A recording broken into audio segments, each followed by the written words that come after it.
It's Thursday again, tell everybody to lock in, grab some popcorn, a drink, and go and throw your AirPods in. It's the 1 hour show, constantly speaking facts. Bulletproof stats are always shooting from Matt. And when it comes to Kyle, you getting numbers and style. Jake is gonna educate you, he has that knowledge on file. Players, step your game up, don't be sluggish or lazy. Or Jimmy J might hit you with a shaky baby. Catch him on YouTube or any podcast platform. Breaking all the news down like Shaq does the backboards. No hot takes, this is where the hottest debate's at. Now kick your feet up, cause it's time for straight facts.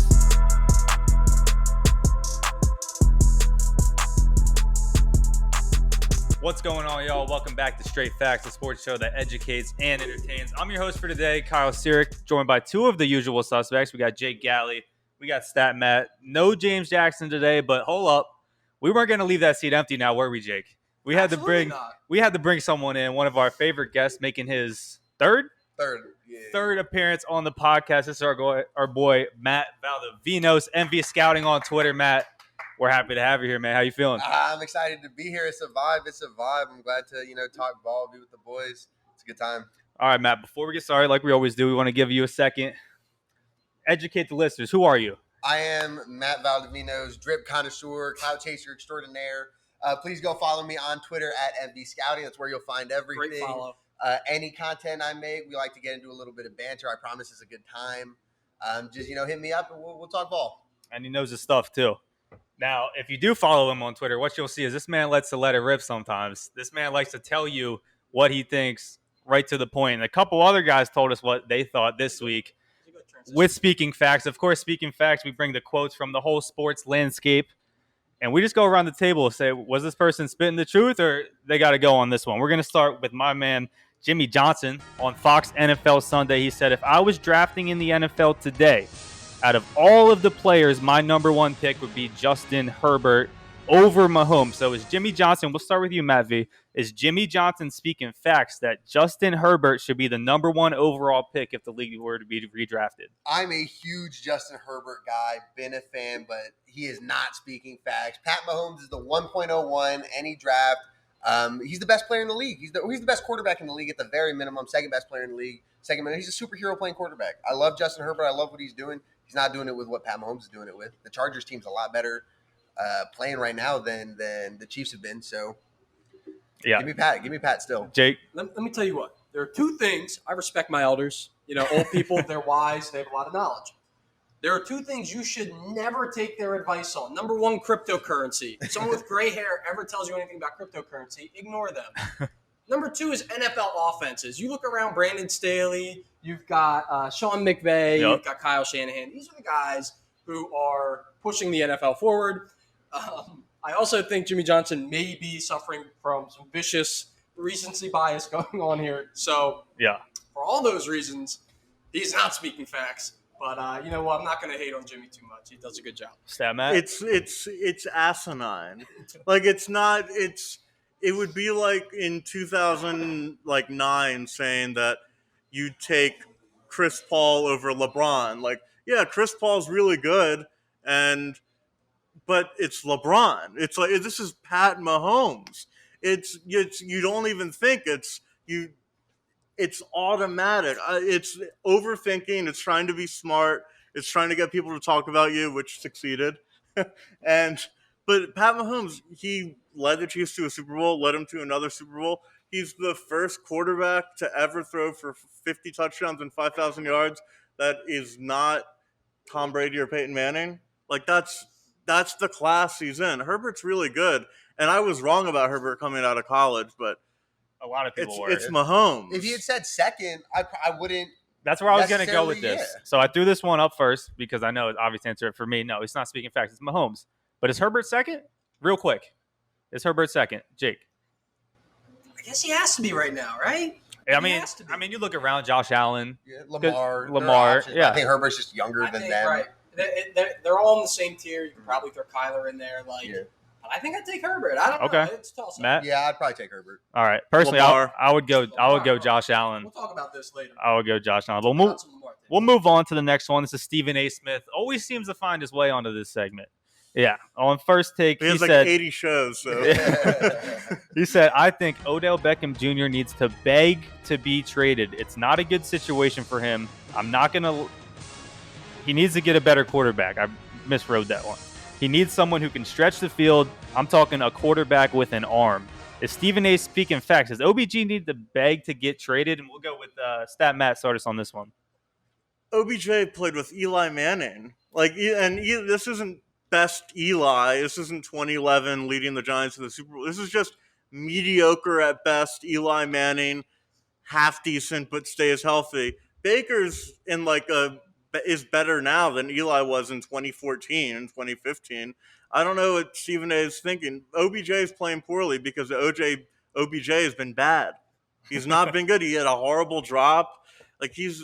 Look at that game against the Chargers. You're going to say, oh, bad quarterback. Also, I think it's like, where else is he going? Like, okay, if you want OBJ to have better stats, if I'm OBJ, yeah, maybe you do want to go somewhere else because you have Kareem Hunt, Nick Chubb. The offense is predicated around the run game. But he's not going to get any closer to like a Super Bowl by going to somewhere else. So, like, I don't know. Like Matt said, he hasn't been very good. I'm going to say that he's not speaking facts here. OBJ should sit where he is and hopefully collect a ring in a year or two. When you get outperformed by David Njoku, it's about you. It's not about Baker Mayfield. Well, I think Stephen A is wrong in what he's saying, right? I don't think, especially with the arm talent, I don't think that Baker Mayfield, I don't think you're going to get much better. I think Baker's got a top 12 at worst arm in the NFL. So I don't think it's necessarily Baker's arm.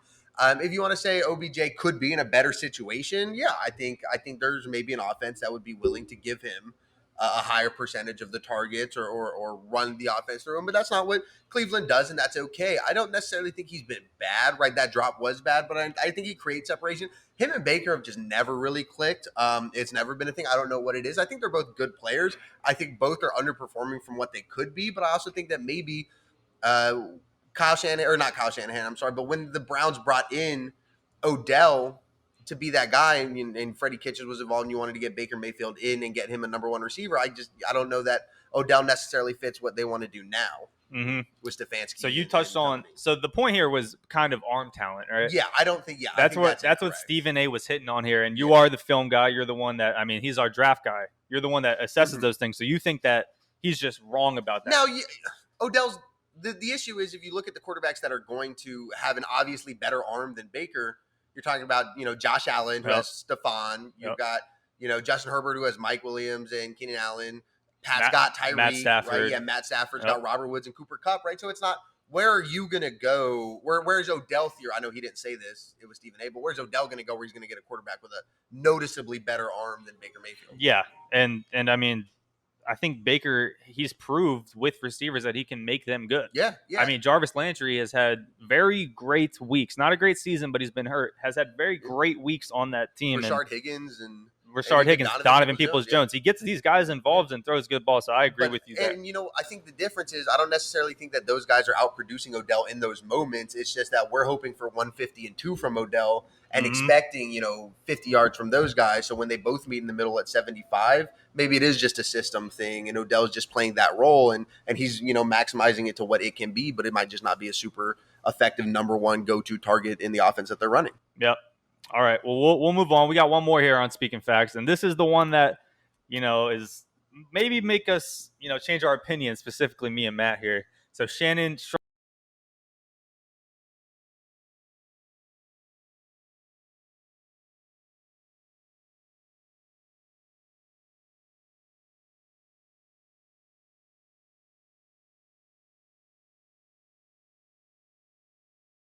Is Shannon Sharp speaking facts? Because, hey, we give Patrick Mahomes the benefit of the doubt on this show a lot. I mean, sometimes when we do predictions, it's like, especially me and Matt, I'm not betting against Mahomes. So, I mean, is Kansas City in trouble, Jake? Just strictly speaking about the defense, it's been terrible since last year. Horrible. Like, they've been bad. Yeah. But as far as when they bring up, like, the offensive side of things and Mahomes and how all those pieces fit in, he brings up Kelsey and, like, Tyreek Hill, I think they're going to be fine in the long run. I am interested, though, Matt. They had some interesting quotes, the Kansas City locker room, after their loss to the Bills, saying, like, no one sees coverages like us. Mhm. Is that something that's like verifiable? I haven't watched the film, so I don't know. So one thing that sucks for them is I do think the Chargers kind of played them pretty differently than you expect to play. Now, Brandon Staley's probably got a bid as the best defensive mind in football right now. And he's got a bid, and Derwin James is a bid is the most versatile defensive piece in football right now. So when you give a guy like Brandon Staley that chess piece, it's going to create issues for Mahomes and company, which it did. And I do think that, yes, in the sense that in terms of people in coverage, the Bills did not blitz Pat Mahomes one time. Yeah. They rushed 4-3 every single snap the entire game. And Sean McDermott loves the blitz. Yeah, exactly. And so what that tells you is, Pat's not Lamar. You can't run 3 at him and he's going to go for 300 rushing yards on you. He can get around a little bit, but he's not going to be able to dominate the defense with his legs. So maybe it is, when you have a superhero quarterback like Pat Mahomes, let's bring guys out into coverage. I'm not, especially when Allaire got hurt. Like I'm not worried about being in the box with Damian Williams. I think, if he rushes for his 4 yards of carry, that's fine. Give me and my offense over Damian Williams for 4 yards of carry. So I think, yes, I don't think that they're getting anything unprecedented defensively that nobody's ever run before, just because I think we're kind of past that. The next step for the NFL defensively would be running like zone to man match concepts, which college football has to do now with all the RPOs and options. That's where basketball went. Exactly. Yeah. 2-3 match zones. Exactly. Is all college basketball. And Derwin, guys like Fred Warner do a really good job of carrying their zone, realizing nobody's there and carrying a man up. That's what elite coverage linebackers do. Eventually, that's what defenses are going to have to do. And Brandon Staley's recognizing that and letting Derwin play with what he has. And I do think that Derwin was the big difference maker. Joey Bosa, obviously wreaking some havoc, helped a little bit too. But I think that's what that is. And with the Chargers and the Bills obviously seeing so many 6 to 7 man coverages, I think, there's some warrant that maybe teams are not stacking the box nearly as much as other teams, but that's not a warrant to complain about it. Exactly. Yeah. It's the NFL. Play football. Run the ball. Yeah. Shannon Sharp is 100% speaking facts. The Chiefs are in dire trouble, and it's not just short term. There's a path where they become the Marino Dolphins. That doesn't look good. Well, they already passed the Marino Dolphins. No, I mean, I'm just in the fact that the first 2 years of Marino, the Dolphins were really good because they were a built team. Yep. They made the Super Bowl in '82. Now he's making but their aging defense, and then they completely fell off. And they made the Super Bowl in '84. They made the AFC title game in '85. Then they didn't make the playoffs again until 1990 because their defense was so terrible, and it was just Marino. And I don't think it'll be as severe, but especially with the predication of offense nowadays, I do think you can survive. And the weapons. Yeah, exactly. And the weapons around them. the most prolific offense on a per-play basis in NFL history was the 2000 Rams. They averaged 7 yards per play. This year, the Chiefs' defense is allowing 7.1 yards per play. I love it. That's Every ridiculous. team is the greatest show on turf when Wow. they play the Chiefs. Print that. It's It's good to know because Washington plays them this week, so I kind of like that. It's Chiefs fans, be happy you got the Super Bowl early, because if you don't get crap straightened up, then you're going to be wasting the next 10 years of Mahomes' career. Yeah. So I just want to get one thing straight. The Chiefs are not a dynasty. Let's stop treating them like they are some Chicago Bulls of the 90s, Kobe Bryant of the 2000s. 2000 Patriots. Yeah, Patriots Right. of the. They haven't I done mean, what the Patriots they've did. been to the Super Bowl once or twice. They've won it once, and they've gotten outplayed in 7 of the 8 quarters that they've played in the Super Bowl.